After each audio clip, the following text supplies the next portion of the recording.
cette semaine je vais vous faire un vlog. Alors je dis cette semaine mais en réalité on est déjà mardi. J'avais prévu de commencer hier et puis je sais pas, hier j'ai pas du tout pris la caméra. Je sais pas si je vais aller jusqu'à vendredi ou jusqu'à dimanche. Je pense plutôt que ce sera un vlog de 5 jours parce que la dernière fois j'ai tenté toute une semaine et ça a fait un vlog de 45 minutes, c'est beaucoup trop long. Donc du coup je vous prends, on est déjà mardi et il est 14h30. On s'est levé tard ce matin, du coup là en fait on va manger, mais je voulais faire un petit point avec vous sur ma lecture en cours. Alors, j'ai fini hier Édouard Sakdos et de toute façon vous avez eu mon avis, enfin pour ceux qui me suivent sur Instagram, mais sinon je reviendrai vous en parler dans un point lecture dans des vidéos à venir, je vais pas vous en parler ici. Et du coup j'ai commencé hier, attends, je l'ai fini hier ou avant-hier Édouard Sakdos, je sais plus, j'ai commencé Aurore et le mystère de la chambre secrète de Douglas Kennedy et Johan Sfar. Donc Johan Sfar j'imagine aux illustrations, puisque c'est un livre donc, que j'ai reçu de la part des éditions Pocket Jeunesse. À la base il y en a, je crois que c'est le deuxième, il y a un premier tome entre guillemets, parce que on peut les lire indépendamment, ils se suivent pas forcément, c'est des aventures un petit peu indépendantes. C'est rigolo parce que j'ai l'impression qu'en ce moment je tombe sans le vouloir sur des livres qui parlent de l'autisme, puisque ça a été la première surprise que j'ai eue en commençant ce livre. Donc je vous montre d'abord l'intérieur. Vous avez des pages qui sont, j'ai l'impression que la luminosité est très claire, mais bon ça va le faire. Vous avez des pages qui sont comme ça classiques comme un roman, et vous avez des pages qui sont voilà illustrées. Et du coup ouais, je suis rendue à 89 pages, ça se lit à une rapidité mais et parce que forcément il y a des pages, quand il y a des pages complètes comme ça, forcément ça avance très vite la lecture. Et du coup oui voilà, c'est la première surprise que j'ai eue en commençant le livre. Alors je sais pas comment ça se fait, mais alors soit c'est une grande mode en ce moment d'écrire des livres sur l'autisme, c'est possible, ou alors c'est, je sais pas, je tombe dessus, mais en tous les cas il y avait Nico et le pinceau magique, il y avait un autre livre aussi, Everlasting, et puis là du coup celui-ci, donc ça fait 3 en une période assez courte. Mais voilà, du coup on va suivre Aurore qui est autiste, hein, c'est dit dès le début du livre, et qui est scolarisée pour la première fois, il me semble, en classe. C'est très sympa à lire et j'aime beaucoup le fait qu'il y ait les petites illustrations sur le côté. Je vous en reparlerai dès que je l'aurai avancé, je pense l'avancer cet après-midi. Et puis après, quoi vous dire, voilà, nous là on va préparer à manger, on va manger, et je pense qu'on va regarder, enfin je pense c'est même sûr, mais on va finir Harry Potter 4. En fait on se fait un marathon en ce moment des Harry Potter, donc on a commencé le 1 le week-end dernier, 2, 3 et on est au 4, et ça faisait super longtemps je trouve qu'on les avait pas regardés. Donc voilà, ça fait trop plaisir. Et il faudra aussi, alors peut-être cet après-midi ou demain, je sais pas, mais je vous filmerai un book haul, et je sais pas quelle vidéo arrivera avant l'autre, mais je me suis rendu compte qu'il datait de début décembre, et j'ai reçu beaucoup de trucs depuis, donc voilà, je filmerai ça sans doute cet après-midi, et je vous reprendrai quand il y aura des trucs intéressants à vous dire.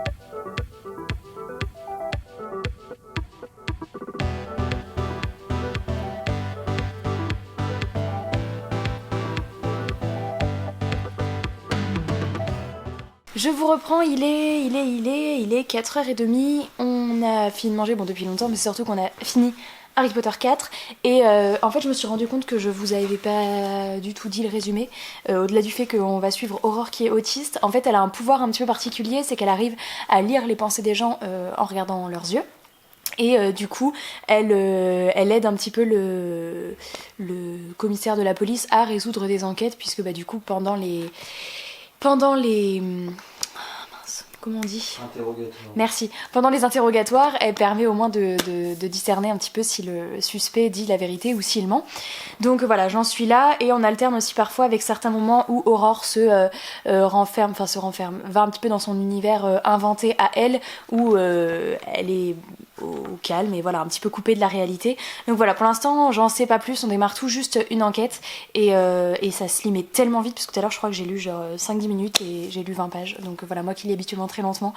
Voilà, donc je sais pas si je le terminerai aujourd'hui. Là on va faire un jeu de société, parce qu'en fait alors je vous ai pas encore fait la vidéo sur mes cadeaux d'anniversaire, d'ailleurs j'ai vraiment pas forcément encore décidé si je la ferai ou pas, mais je vous avais déjà montré à Noël que j'avais eu des jeux de société, et là Tristan m'a offert le jeu Villainous. Enfin en fait on avait le jeu de base, mais il vient de m'offrir une autre extension qui est sortie, et c'est trop bien, on incarne en fait les méchants Disney, et du coup on a des objectifs un petit peu particuliers en fonction de tel ou tel méchant qu'on prend, et du coup c'est trop cool. Et pour une fois qu'un jeu d'une licence Disney, parce qu'en général les jeux avec licence c'est pas forcément les meilleurs gameplay, mais là c'est vraiment trop bien. Donc on va jouer, il s'est endormi à côté, mais on va faire un jeu, hein, on va jouer.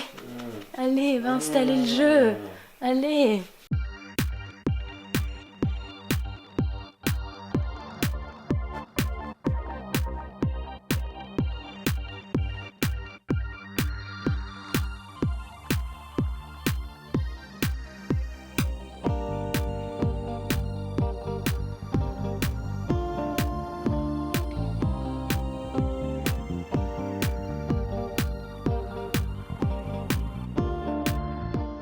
Je sais pas si vous sentez l'échec de vlog, mais moi je le sens. Je vous ai pas repris hier après dans la soirée, puisqu'aujourd'hui on est mercredi 11 mars et il est 2h moins 20.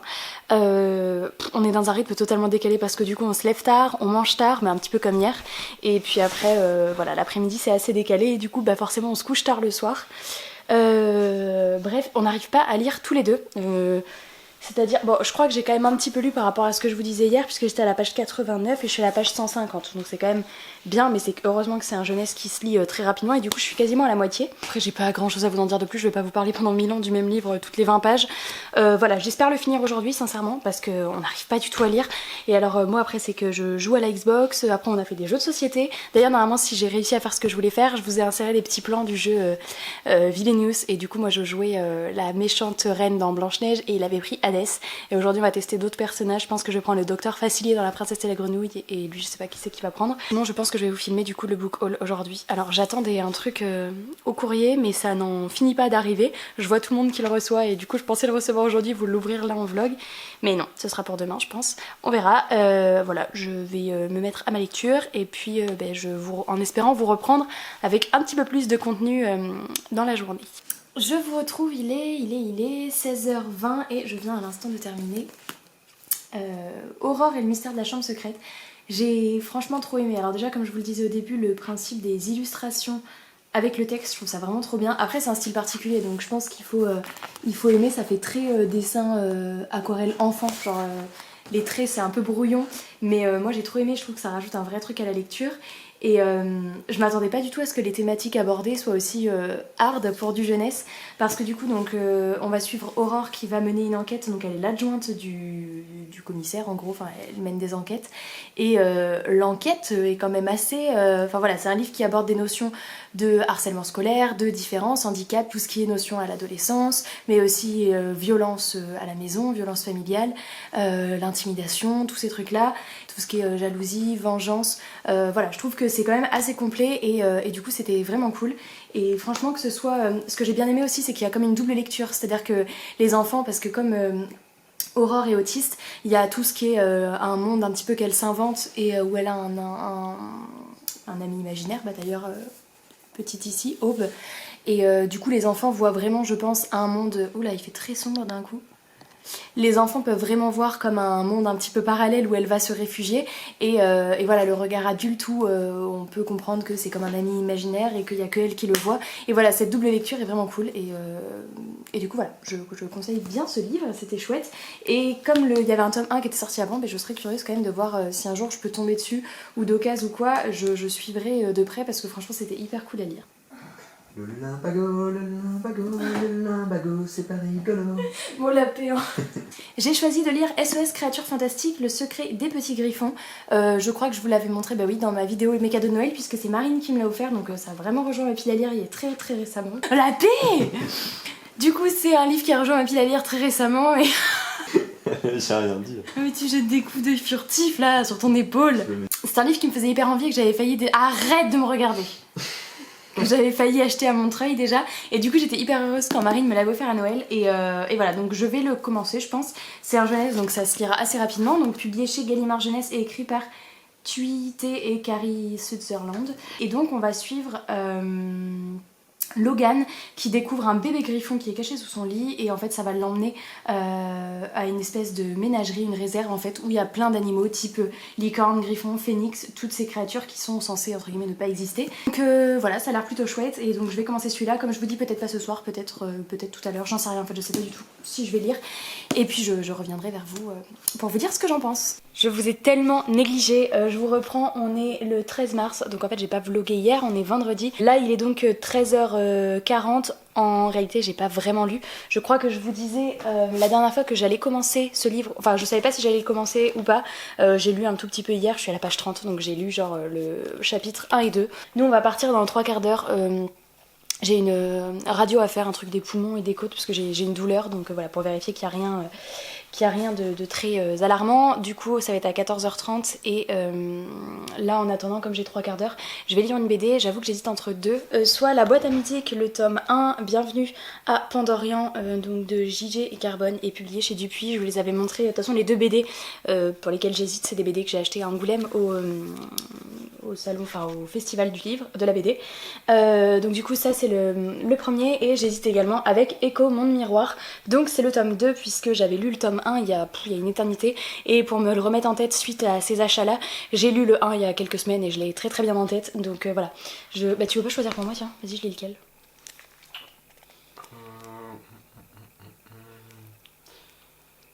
Vas-y, commence la boîte à musique. Bon bah voilà, en direct live, il a tranché. Donc je vais lire celui-ci, je pense que ça va pas me prendre trop longtemps, et puis après on se préparera pour partir et je vous reprendrai dans la soirée, puis je vous donnerai mon avis sur cette BD, et voilà, à plus tard.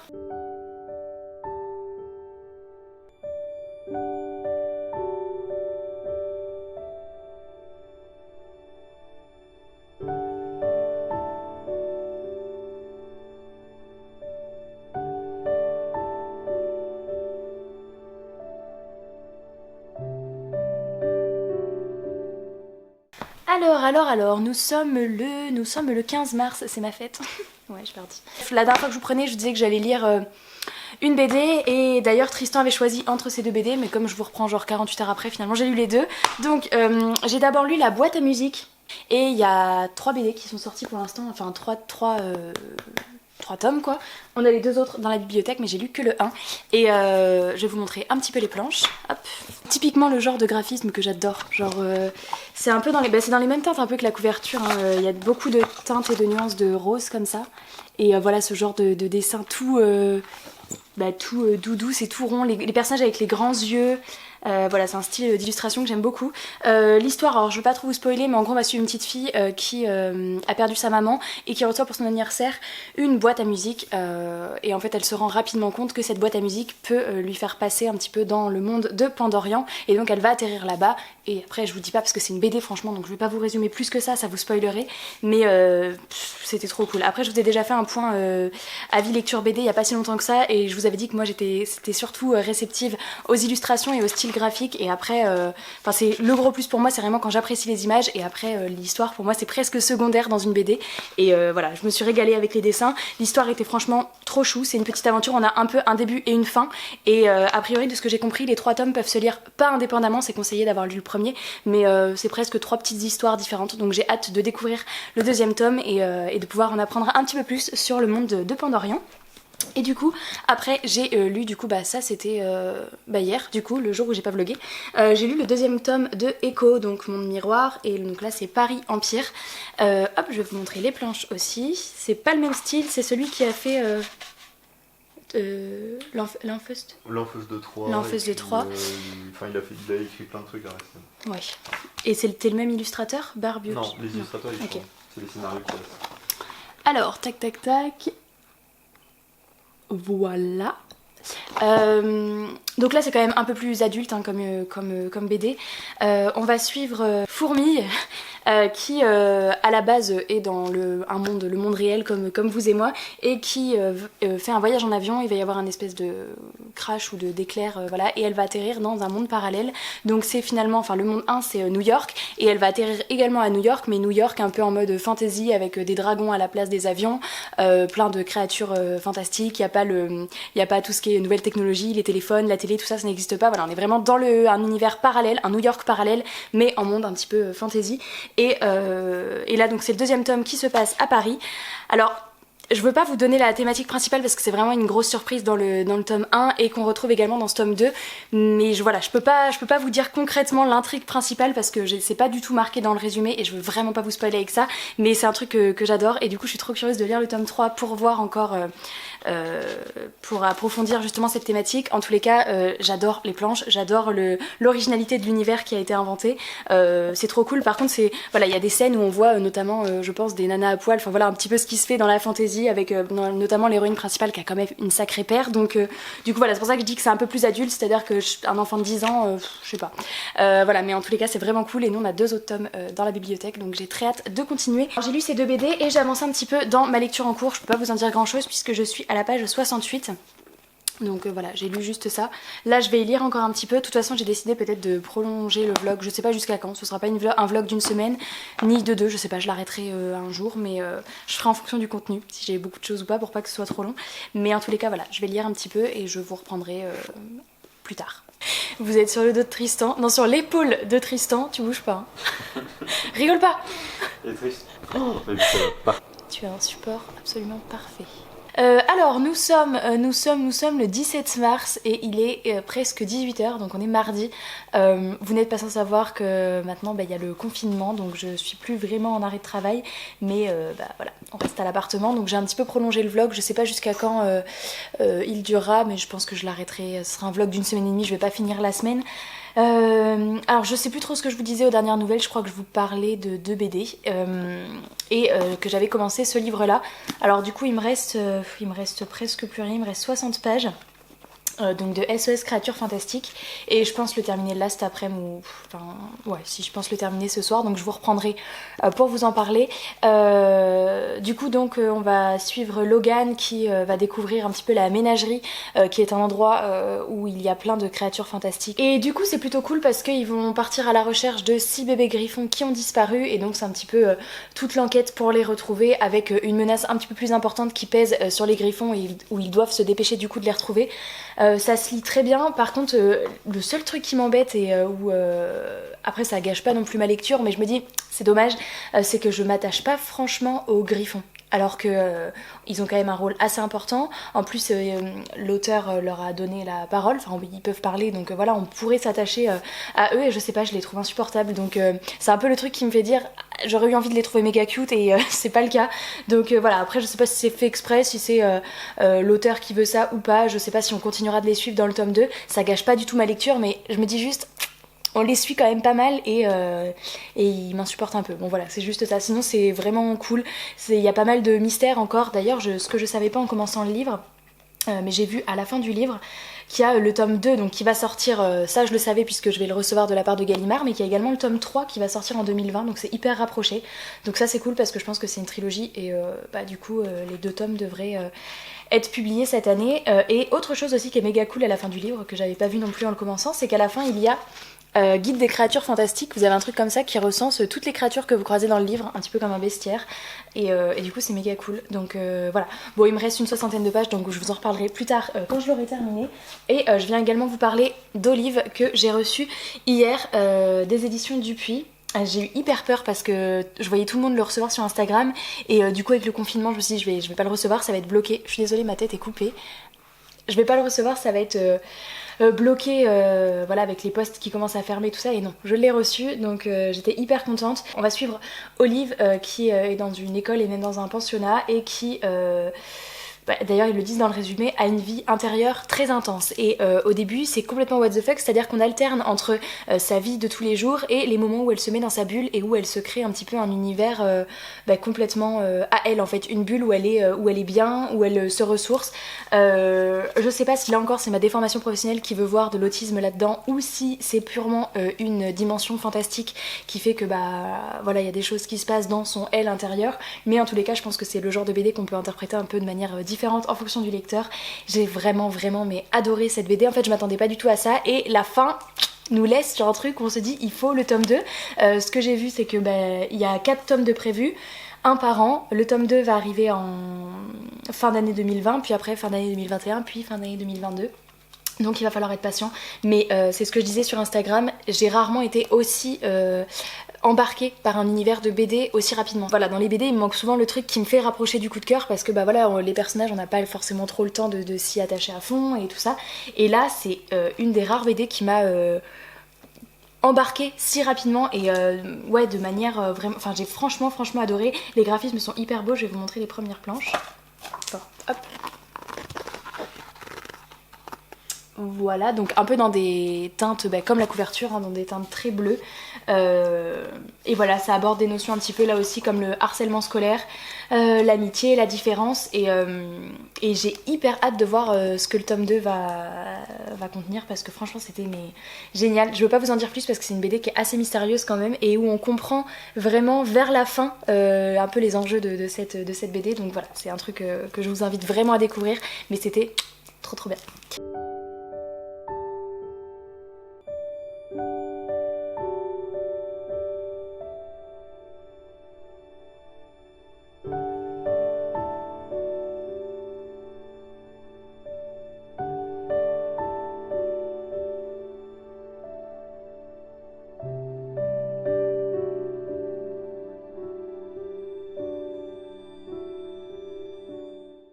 Je vous retrouve, on est mercredi 18 mars et il est presque midi. Du coup, j'ai terminé ce matin SOS Créatures Fantastiques, enfin je viens juste de le terminer même. Et c'était vraiment cool. Alors ce que je vous disais par rapport aux Griffons, oui, ça se confirme, enfin quoi, qu'ils sont un petit peu moins agaçants sur la fin. Mais voilà, c'est pas le truc qui m'a fait aimer le livre. Par contre, j'ai vraiment trop aimé découvrir la ménagerie avec toutes les créatures fantastiques. Il y a quand même... La fin du tome ouvre sur pas mal de mystères et de questions qui je pense seront traités dans le tome 2 où voilà, on sent un peu plus la dimension de danger. Là le tome 1, disons qu'il y avait quelques moments, ça se lit très bien parce que c'est jeunesse et que du coup c'est assez fluide et voilà, mais il n'y a pas d'énormes rebondissements, il n'y a pas de trucs qui captivaient plus que ça. Enfin c'était une bonne lecture, mais je peux pas dire qu'il y avait des révélations de fou, de l'action à gogo. Donc voilà, c'était un rythme qui était sympa à lire. Maintenant j'attends beaucoup du tome 2 parce que du coup à la fin du tome 1 ça pose pas mal de questions et je pense qu'il va y avoir quand même la dimension un peu plus danger, menace et compagnie. Donc voilà, je serais très curieuse de lire le tome 2. Mais en tous les cas, c'était une très bonne lecture. Je viens juste de descendre à ma boîte aux lettres et j'ai donc reçu une commande que j'avais faite avant le mois de février, peut-être début février. C'était pour un livre qui allait sortir fin mars et puis finalement avec le corona, la sortie a été avancée et du coup on l'a reçu. Donc c'est Gods of Men de Barbara Kloss. Donc c'est le livre 1 et vous voyez que c'est un hardback avec une jaquette et c'est publié, c'est du français, hein, c'est pas de l'anglais. Donc je sais pas si vous avez suivi un petit peu, mais il y a eu une nouvelle maison d'édition française qui a été créée là je crois début d'année 2020 et c'est leur deuxième livre. C'est la maison d'édition Rivka du coup. Et alors oui, je suis au courant de la polémique qu'il y a eu pour le premier livre qu'ils ont sorti. Donc celui-ci, alors attendez parce que j'ai lu le résumé il y a plus d'un mois quand j'ai commandé. Quand la musique devient magie. Donc la magie est interdite et tous ceux qui en sont doués depuis la naissance sont pourchassés et tués. Et on va suivre une héroïne qui s'appelle Sable et qui ignore que sa musique renferme un pouvoir. Et quand elle a 9 ans, elle arrête par accident le cœur de sa petite sœur avec sa flûte et du coup elle la tue. C'est assez vénère. Voilà, bon après je vais pas lire plus, mais du coup la dimension un petit peu fantasy, musique et me plaisait trop. Et puis franchement, avoir des hardbacks dans une maison d'édition française, j'avoue que ça fait un peu rêver aussi. Donc le livre en dessous n'a rien d'intéressant et même le titre est pas marqué ici. De toute façon je comptais pas enlever la jaquette. La jaquette est vraiment trop belle. Il est assez petit, on a été surpris avec Tristan quand on l'a reçu. Je dirais que c'est entre un format poche et un... Bah attendez, on va voir avec... Je pense que c'est de la même taille. Ouais voilà, en fait c'est la taille des Gallimard, mais vous savez les Gallimard, pas les plus grands. Ça c'est entre le format poche et entre les grands formats. Et donc il est exactement de la même taille d'ailleurs. Donc voilà, si ça peut donner une idée. Et du coup par contre il est énorme. Je le pensais pas si gros, il fait 550 pages. J'ai très hâte de voir ce que ça donne. Et du coup, il est illustré. Donc la première, il y a 2 illustrations au début du livre et à la fin, que je vous montre. Voilà. Et voilà, des objets livres aussi beaux en maison d'édition française et surtout pour un prix de 16 €. Les livres sont vendus au prix des Lumens et franchement, du coup, voilà, rien que ça valait le coup. Donc je suis très curieuse de le découvrir. Et voilà, je sais pas s'il fera partie de mes prochaines lectures parce que c'est quand même une belle brique, mais... Voilà, je suis très contente de l'avoir. Je vous ai pas dit, avec la commande de ce livre-là, on avait un poster offert. Donc voilà, j'ai reçu, c'est celui-ci. Et je le trouve plutôt cool. Il est beau, je trouve. Je sais pas si je l'afficherai ou quoi, je vais attendre de lire le livre pour voir si j'ai envie d'avoir un poster qui va avec, mais voilà, je suis assez contente. Et du coup j'allais mettre un sondage sur Instagram parce que je sais pas trop quoi lire pour ma prochaine lecture, surtout que je vous avoue qu'avec tout ce qui se passe, forcément tout ce qui est service de presse c'est un peu en stand-by et les sorties de livres sont repoussées, donc forcément les trucs qu'on devait lire dans le mois, bah on est un peu moins pressé avec tout ça, donc bah j'en profite aussi pour lire des livres qui sont dans ma pile à lire depuis un petit moment et qui sont des lectures perso, et du coup ça fait du bien. Donc là je pense pas lire un service de presse, mais voilà, je vais mettre un sondage je pense de 2 livres sur Insta et je reviendrai vous dire le résultat. Bon, je viens de faire un petit tour à ma bibliothèque et voilà les 2 livres que j'ai opposés en vote. Donc soit continuer une saga avec Les Disparus du clair de lune, qui est le tome 2 de La Passe Miroir et que j'ai là en édition poche chez Paul Fiction et qui est là depuis tellement une éternité. Je l'ai eu à mon anniversaire il y a genre 2 ans par Maëlys, si tu passes par là, et vous me l'avez choisi en lecture du mois de mars si je me trompe pas. Donc au moment où je vous parle on n'est pas encore fin mars, donc bah, si je le commence je serai dans les clous, mais j'avoue que c'est que j'ai tellement lu le tome 1 il y a une éternité que c'était tellement dense et à la fois j'ai pas envie de relire le tome 1 en fait, j'ai pas envie. Donc c'est soit j'accroche avec ce tome 2 et il y a des choses qui me reviennent assez rapidement, mais franchement si au bout d'un certain temps de lecture je suis paumée, bah je crois que tout simplement c'est bête mais j'abandonnerai la saga. Il y a tellement de trucs qui me... Mais il me fait super envie, hein. J'ai quand même trop envie de le lire parce que j'avais tellement adoré le tome 1. Mais voilà, j'ai pas envie de relire le 1, donc c'est soit celui-ci, ça revient rapidement et voilà, et j'accroche à fond, et après je laisserai pas autant de temps entre les tomes suivants, soit ben malheureusement j'arrêterai de repousser la lecture de celui-là. Ou alors j'ai mis Les Mondes des Willan, La Forêt des Captifs de Pierre Bottero, publié chez Rajo. J'avais lu La Quête des Willan l'année dernière et d'ailleurs j'avais enchaîné, enfin en fait j'avais lu le tome 1, j'avais laissé un petit peu de temps et Tristan m'avait motivé à lire le tome 2 et parce que c'est un peu ça mon éternel problème, c'est que je laisse un temps assez long entre les différents tomes de saga, et par contre j'avais lu le 2 et j'avais enchaîné avec le 3 parce que j'avais vraiment adoré et ça avait été une saga coup de cœur, et voilà là j'ai très envie de replonger dans un truc de Pierre Bottero, donc j'avoue que j'ai très envie de le lire aussi. Voilà, les 2 sont en vote, je reviendrai vous voir d'ici une dizaine de minutes parce que là ça fait déjà une dizaine de minutes que j'ai mis le vote et voilà, après 20 minutes je pense que ça décidera ma prochaine lecture et je vous dirai ce que je commencerai. Alors j'ai lu un résumé spoilant et du coup je vous retrouve, ça fait 20 minutes que ma story a été mise en ligne et j'ai quand même eu 150 votes, donc je vais m'arrêter là puisque comme ça... Hop, alors attendez, j'ouvre ma story. Vous êtes 68% à voter pour La Passe Miroir, donc voilà, je m'en doutais un petit peu hein, mais... Je sais que cette saga est énormément appréciée, donc bah du coup je vais le commencer cet après-midi. Je vais clôturer le vlog parce que nous là il est midi passé et du coup cet après-midi, enfin là j'imagine qu'on va bientôt manger. On va finir le Seigneur des Anneaux 1 puisque la semaine dernière c'était marathon Harry Potter et cette semaine on commence le Seigneur des Anneaux et on aura aussi les animaux fantastiques, donc voilà. Et puis voilà, je reviendrai dans une prochaine vidéo, donc probablement dans une vidéo où vous choisissez ma lecture, où je vous donnerai mon avis sur ce livre puisque c'est là que vous l'aviez choisi à la base et où je vous ferai voter pour une lecture d'un mois suivant. Voilà, j'espère que ce vlog vous aura plu, j'ai aucune idée de la longueur qu'il fait, bravo à vous si vous êtes toujours là à la fin, et voilà, n'hésitez pas à me dire s'il y a des livres qui ont éveillé votre curiosité, que vous avez lu, pas lu, aimé, pas aimé. Je vous attends en commentaire pour discuter avec vous, et moi je vous fais de gros bisous et je vous dis à bientôt dans une prochaine vidéo. Ciao!